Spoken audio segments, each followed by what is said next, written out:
everyone, this is Steve Weintraub with Collider, and we are here at the Toronto Film Festival at the Cinema Center, which is being sponsored by Range Rover Sport. I want to give a huge thank you to Range Rover for helping us support cinema at the Toronto Film Festival. I really say thank you. Now, jumping into you guys, I really want to start with congratulations on the film and being at the Toronto Film Festival with it. But before we get into the film, I do have some individual questions, and they are directed at you, if you do not mind. Not at all. So let's start with the most important thing, which is your early work on The Nanny. Back... You have done your research. Yeah, yes. I like to come with some curveballs at the beginning. So what did it mean to you or in the 90s to be on that show? Do you know, Fran was a great supporter of the Elton John AIDS Foundation, and she always came to our Oscar parties. And at that time, the first Elton documentary I had done, Tantrums and Tiaras, had just gone out on HBO. And Fran came to me with this crazy idea that she would be the woman on the tennis court in the south of France who says yoo-hoo to Elton, which results in that enormous tantrum, and to put it into an episode of The Nanny. And it just seemed like so much fun. We loved Fran, and it gave a chance to give the film a bit of profile. So that was actually a really wonderful experience, and I'm really thrilled that you know all about it. Now let's talk about the next thing, which is also in 2015, you were named one of GQ's 50 best dressed men in Britain. What did that mean to you? And did you feel like you had to step your game up the last 9 years? Yeah, I mean, I've always loved clothes and fashion. It was nice to be recognized. I don't like putting too much emphasis on that kind of stuff because, I think my mother always raised me to say it's what's inside that counts. Sure. And so that's where the focus has to be. I wore a tie for you. I'm trying to step my game up today. I guess the nice thing was I got a few discounts at some stores. So that was actually pretty cool to wear people's clothes. So sure. That was nice. Sure. You have done, I'm going to switch now. You have done few. So many films that I would recommend, but there's going to be people out there who've never seen your work before. If they haven't, what's like the one that you want them starting with? Oh gosh, it's like picking a favorite child, but or you can name 2 or 3 if you want. The Billie Eilish, The World's a Little Blurry, which is on Apple TV Plus, is a film I'm incredibly proud of, and we started filming with Billie when she was 16 years old. And ended right after her 18th birthday, and it's a film that's very near and dear to my heart. It's fantastic, and B, you also never know when you start filming with someone that young where it's all going to go. No, we didn't know. It's all cinema verite. We filmed with her. She, of course, filmed a lot of it on her phone. Her mom filmed, and it captures quite a journey of a young woman who's an extraordinary artist, and she's coming of age as a young woman, but also as the extraordinary artist she's become. Completely. One of the other things, and we're about to get into the film, but Elton has so many incredible songs. And again, there's going to be people out there, young people especially, who might not have ever heard any of them. So what's the song or two that for each of you that like they have to hear if they've never heard a song? Well, I point people to the entire album, Man, Men Across the Water, but that song in particular. And I am very fond of Someone Saved My Life Tonight. Because that's the first Elton song that really resonated for me when I heard it. And yeah. And I would also say there's one of his lesser known early albums, 11-17-70, which is a live album, is probably as good a live album as has ever been recorded, and it's amazing. It's weeks after the Troubadour. Elton performs at WPLJ, I think, in New York, or WNEW, and it's an incredible live album. And never intended to be an album. It was the first kind of stereo broadcast of a live inside a radio station performance, and so many bootlegs were made on the back of it because it was such an amazing musical moment that in the end they said, look, we have to put this out as an album because people are bootlegging it so much. So thankfully it's been properly preserved. 11-17-70. There's a good day. That will go a day well spent. I was also going to say that there's so many right answers. You know what I mean? It's just all right answers. We're about to get into the doc, but you have visited you've covered so many subjects through your career. How have you ever had the conversation of revisiting someone a decade later, or you know what I mean, like looking at the next chapter? Sure. Well, with the War Room, we did. We revisited with the War Room, and if you look at the War Room, of course, is film made in 1992, directed by D.A. Pennebaker, the legendary D.A. Pennebaker and Chris Hedges. It's the first film I produced, and it's about James Carville and George Stephanopoulos, who were running Bill Clinton's first campaign for president in 1992. And 15 years later, we went back and we followed up with everybody. And if you look on the Criterion disc of The War Room, you'll see that film, The War Room Revisited. And it's very resonant, very rich. And well, the reason I brought this up is because that was so effective, and there's so many other subjects you've covered. Yeah. Do you know what I mean? Sure. I mean, once you make a film, the experience is very complete in my experience. So you have, I'm going back is like making a choice to make an entirely new film, and certainly we've considered it. I mean, with American High, that was a series, the first TV series that we did, a network television premium documentary back in the year 2000, and the kids then were 18 years old, so now they'd be 24 plus 18, 42 years old. That's what I mean. And it would be really interesting to see them, but also, God bless them. They gave us their lives for a year. Let them live in peace. I totally get it. You directed Tantrums and Tiaras back in '97. And so I'm curious, how much did you think about, like, how did it become a co-directing thing versus maybe you doing it on your own, or you doing it on, like, let's talk about that.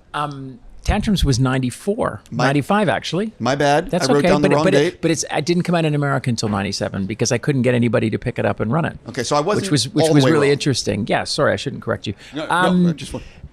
Sorry. When that film at that time, everything in Elton's life was new to me, and the world was very unusual.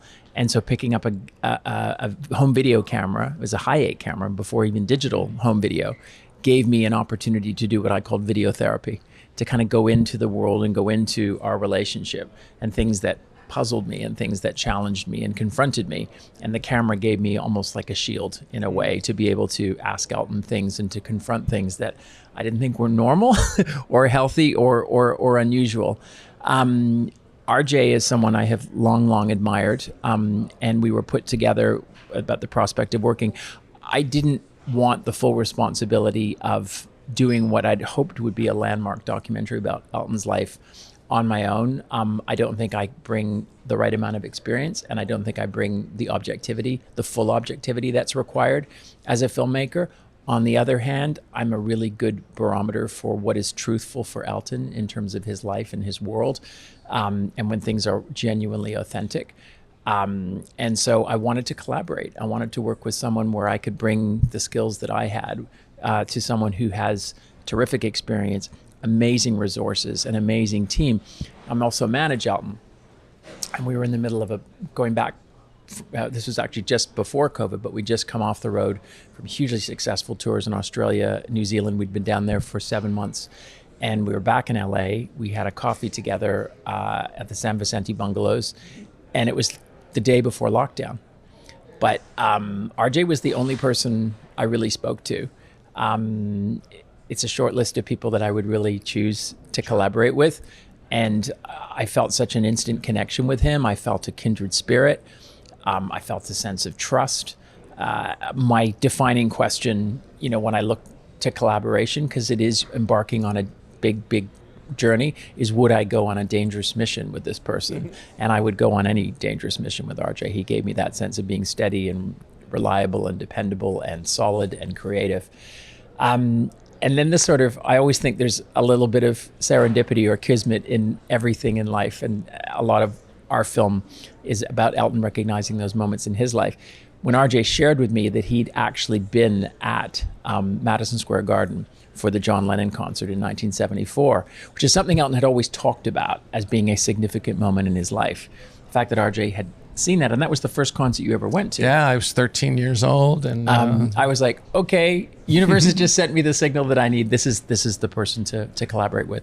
That's one of the things I wanted to bring up. I am a huge fan of John Lennon and of Elton John, and I'll be honest, I did not know about that event until I saw the doc and was floored by this. So talk a little bit about talk about that moment, because and the importance of that moment for and trying to get footage and you know what I mean.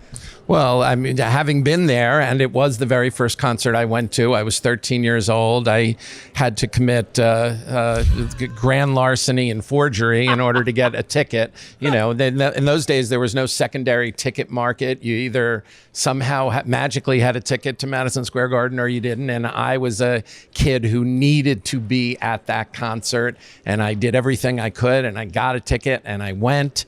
And when John Lennon came out on stage, of course, which nobody knew was going to happen, it was a feeling and an experience that I think nobody in the building had ever felt before. The Madison Square Garden was shaking, and Elton says to this day he's never heard an audience louder, and describes, as you see in the movie, that he and the band were in tears. It was Lennon hadn't been in New York since Shea Stadium. In 1966, I think. Yeah. He had been out of the city on the Lost Weekend for over a year. He and Yoko were separated. That would change that night. They came back together again that night, in large part through Elton's arranging for Yoko to be there. Sean was conceived that night. If you do the math and count 9 months, he was born pretty much to the day, 9 months after Thanksgiving, 1974. Elton, of course, is Sean's godfather. And their relationship, Elton and John's relationship, for us, really, I mean, he had so many extraordinary relationships with so many. His life had changed. You know, he says in the film he was a boy who would cycle to get the new Beatles album from his home in Pinner, and now here he was performing.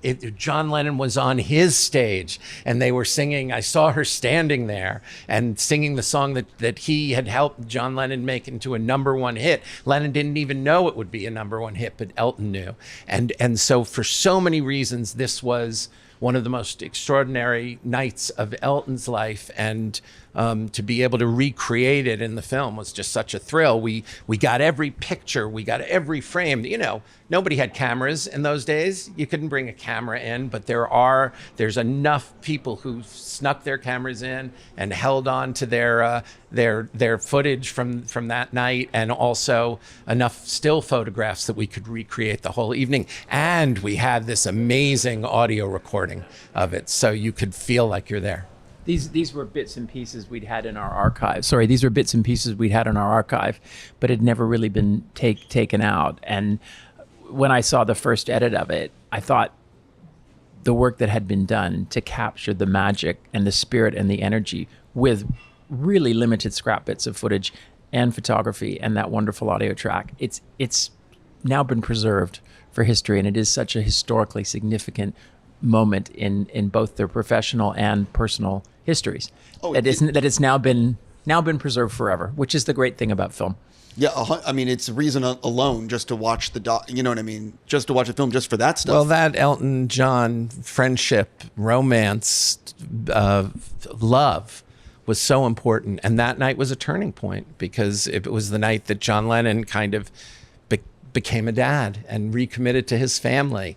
The change that would come to Elton some years later. And found true happiness in his life before we sadly lost him. Yeah, and the last performance of his life. It's everything about it. Like I said, there were so many things I learned that I didn't know. And again, I'm a fan.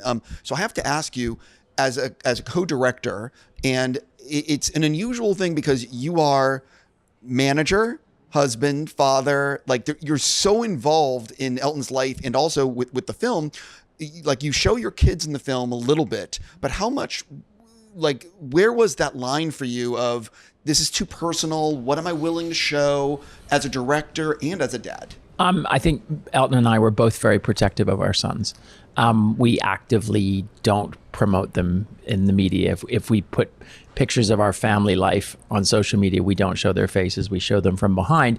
And we also try to show them in everyday situations, because I think the world can benefit from a message of, hey, this is a family just like any other family, and their kids do stuff that everyone else does, and they seem to be really happy. I think we have as advocates, I think we have, and role models, I think we have a responsibility to at least not hide the children away completely, but have a very controlled narrative. So it was important to me in this film.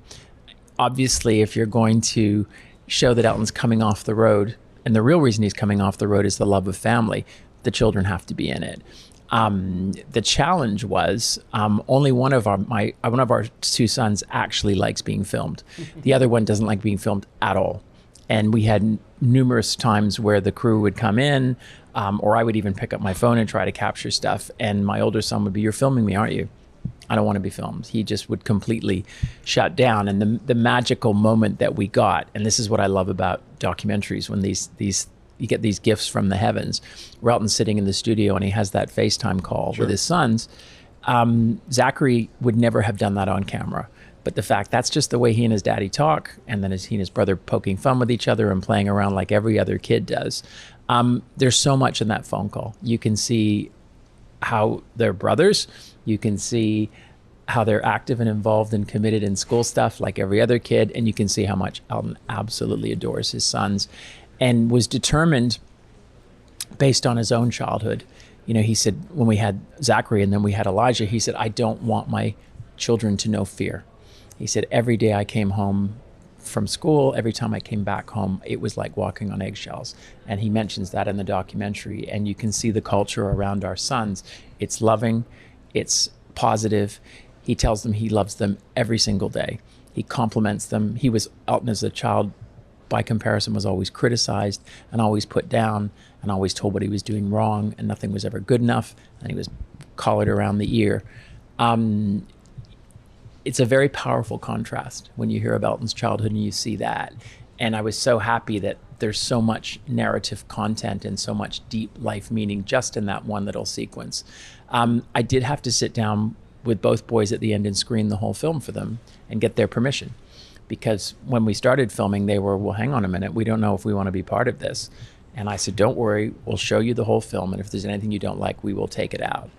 And how nervous were you before that first screen? Because that phone call is really important. Yeah, and when they saw it, they were like, "Oh my God, we're so young. Oh, we're talking like babies. Oh, our friends are going to tease us about this. Oh, I would." And then in the end, we talked about the greater message that the film could put out, because we do talk with the boys about the fact that same-sex parenting is not everybody's cup of tea, and we do live in a world with a lot of judgment and a lot of homophobia. They don't get it. They're like, "How could people be so wrong?" Because they're perfectly happy in their situation. But the fact that a scene like that in a film can be a very powerful piece of advocacy. And it could maybe change people's minds and maybe make people think more positively about. I cannot tell you the number of times I've gone out socially. And this is in the earlier days when we had the boys, and I would sit next to prominent societal people and people I would think who were very intelligent and very well read, and they'd go, "Oh, I hear you have children." And then I would just start talking about my kids like anyone else talks about their kids, with pride, and I'd have photos on my phone and stuff. And I can't tell you, it's 3 or 4 times with people who I thought would be more, I guess, evolved socially. People have said, "Wow, I didn't think it was right when you and Elton had kids, but now that I've sat next to you at this dinner and I see how much you love your children, it's absolutely right that your kids." So that you've had kids. So there's a lot of work to be done. There's a lot of preconceived notions out there. The other thing that's so important about that phone call scene, of course, is that you feel how much Elton misses his boys. Sure. And you can feel that, in a way, that yearning to be reunited, which of course is his journey through the film. He's giving something up, something we refer to kind of as his last great addiction, which is performing and touring. He's giving that up in order to be able to be with the thing he wants most, which is his children and his family. And then there's another really important moment with the kids in the film, of course, which is this simple moment at the end when they come out on stage with David, and it's completely uninflected. It's a dad calling his family out to say thank you. But what you're seeing is this completely normal family in this great moment of joy and gratitude, and to see these two dads and their two boys, these beautiful boys, is a really powerful emotional moment. And that was something that Elton and I deliberately didn't build up with the boys. Like, it was only a day or two before the final Dodgers show. He said, I had this idea. How would you guys feel about maybe just coming on stage with me? Because I just want people to know this is why I'm coming off the road and to see how happy I am. And they're like, well, why would you do that? And they were very guarded and very protected. So we played it down. They were in the audience every night. They knew what was going on around them with those tens of thousands of people. And it took a little bit of reassuring, but it was truly spontaneous. It was not something we said, right, kids, we're going to take you on stage and this is what you have to do and this is how you have to behave. I just said, be yourself. I said, you're getting your daddy back full time. Show the world how that feels. And that was all I said to them. And they rose to the occasion magnificently. So I love talking about editing because it's where it all comes together. So how long, if I may ask, was like your first cut of this movie? And did you ever think you'd get it shorter?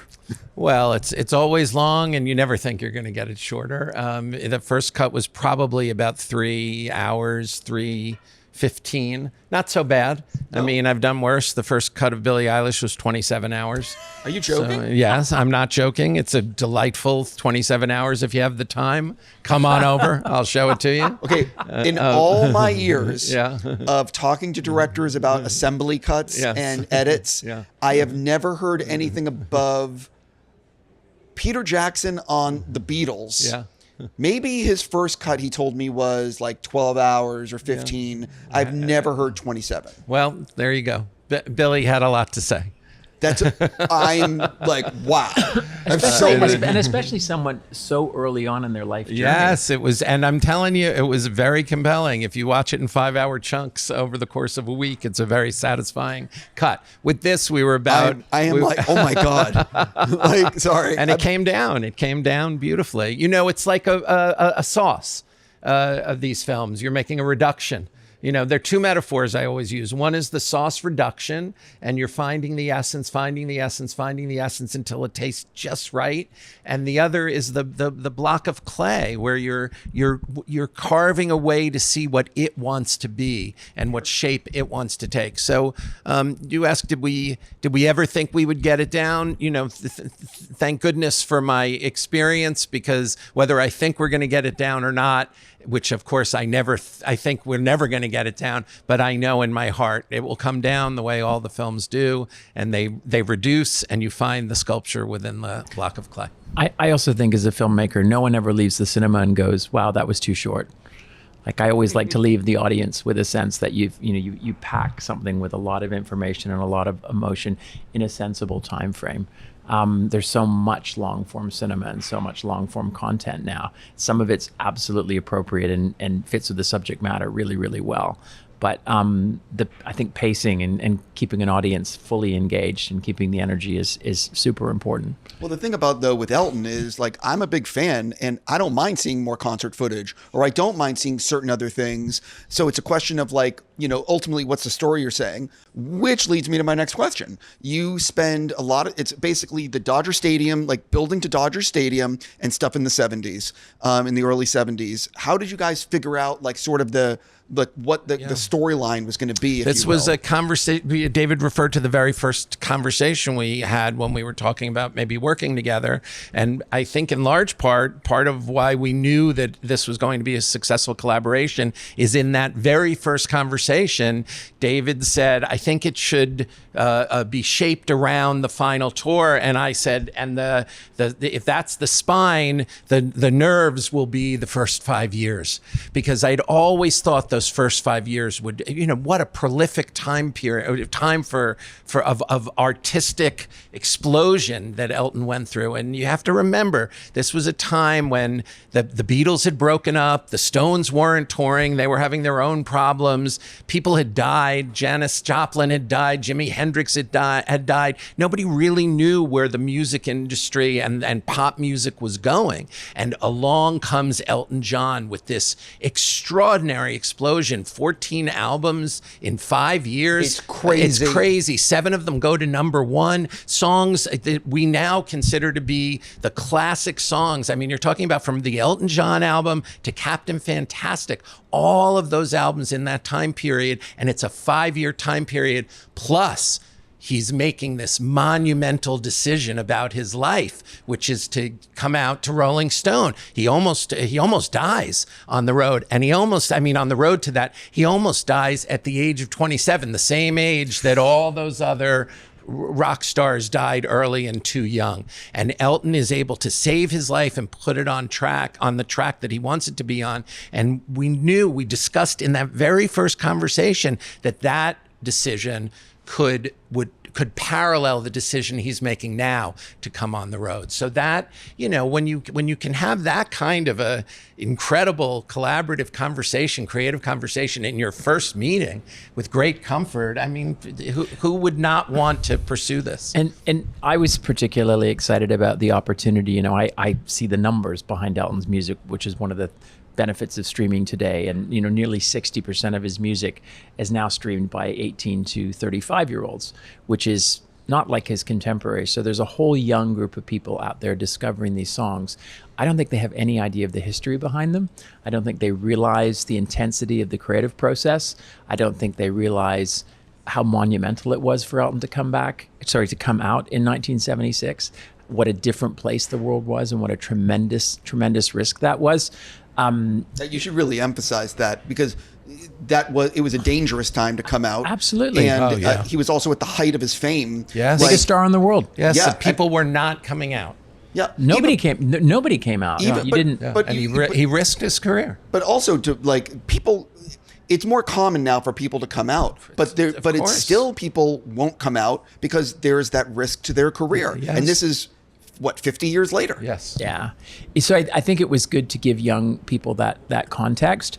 Also, Elton is very passionate about the fact that success in music is not overnight. It is a craft. It is a passion. It is something that you learn and that you work at and that you develop. And when you look at those years as a young child going into the Royal Academy of Music, getting a foundation of classical music training, deciding rock and roll is my future, and then becoming a session musician, playing 3 and 4 shows a night for other artists, and going into studios and recording on other people's records. All of that foundation that Elton put in place.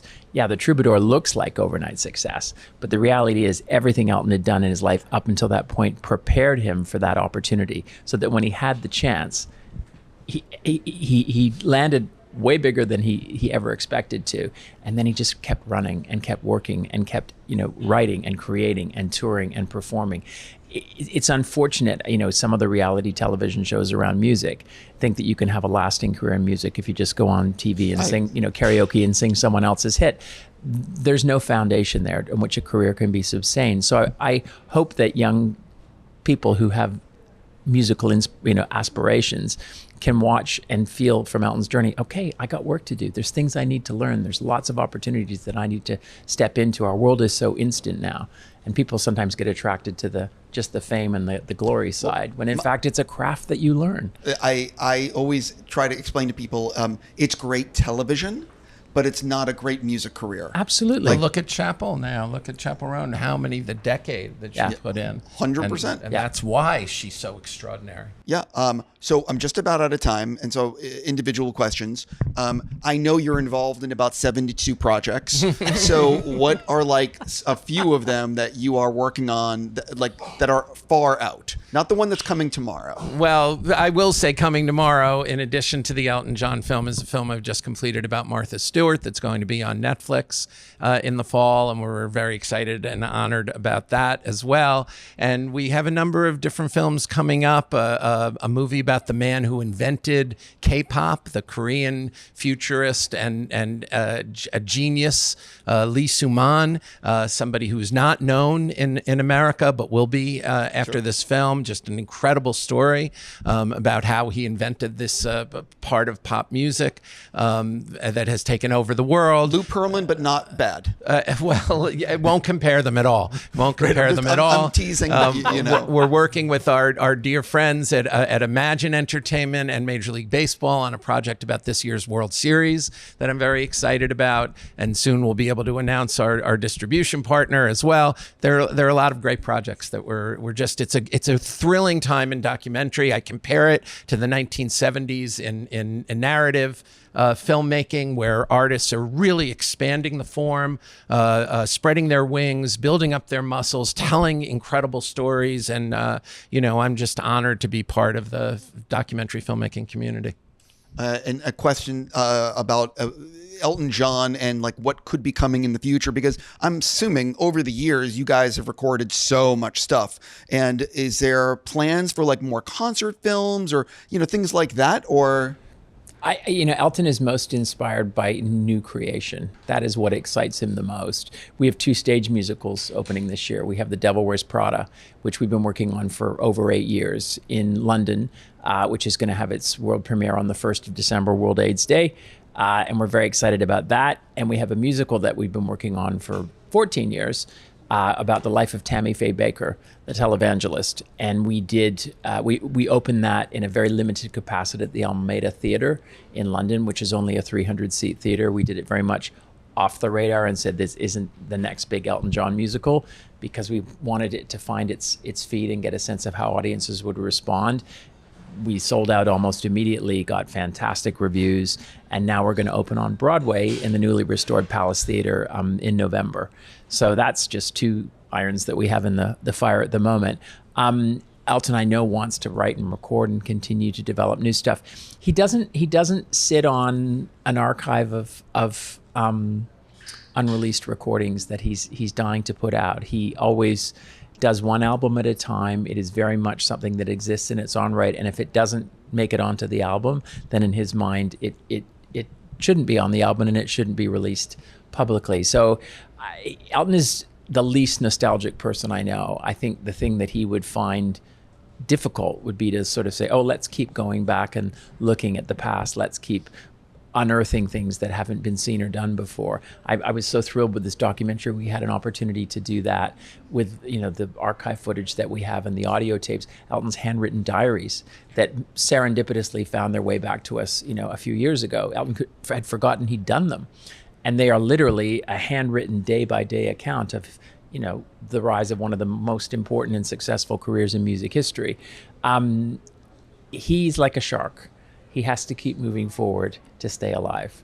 It's what feeds him. It's what thrives him. His radio shows, absolutely loves doing them. He's doing lots of work on the side in terms of, Chapel Roan, for example. He played Pink Pony Club over a year ago when that single came out.